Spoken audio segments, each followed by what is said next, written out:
اف خزانه جه 4-5 بکاتین سترین باخچه آجالان زو برلینن کد کوید ناوراست پایتخت آلمانیا. سالانه هجمارک زورا خلقی سردانا باخچه دیگرن لی اف ساله هر تشتک وکی خون نمایه. راسته هج باخچه بکیریه لی جبر نهاتنا گشتیارم و پایتخت آلمانیا برلین گله کم که سردانا ویردگن.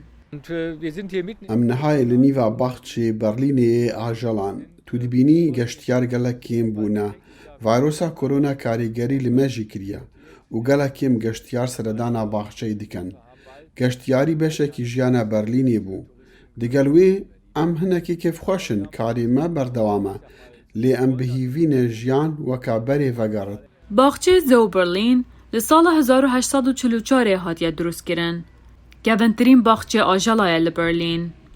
و گله که برنیاسا لولاتی سالانه هجمارک زورا خلکی آلمانیا بخو و گشتیاران سرداناوی دیگر.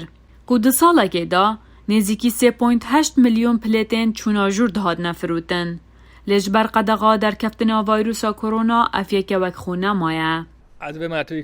اگر تو به تایبتی پسیاره و یکی بکی بله بگومان دی باخچه به پره بمینتن لی از باور دکم محمو آمده کارین خواه کرنه حتی او رونه دتن او گله گرینگه ما گلک میوان و گریده جدست دانه او دمکی بزحمته.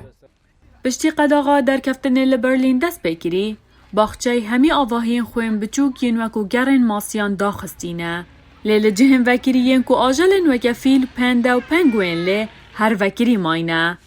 او باخچه آجالان ده تناس کرن که هجمارا هری مازن یا آجالان تدایه. هف برد گل باخچین دید جیهانه دا. و یا هریب زحمت پیدا کرنا خوارنین جدایه و چندین آلاوندی که آجال پیدوید بن. ترسامه او بو سنور دی به اگجاری بینگرتن لی بدلخوشی او نبو. اگر نا دیما کریزا خوارنا آجالان هبا بو نمونه پاندا بتنی بامبو دخن و بامبو جو فرانسا و هولندا بتنی جمارتیتن تشتی وصا دوی او لبا.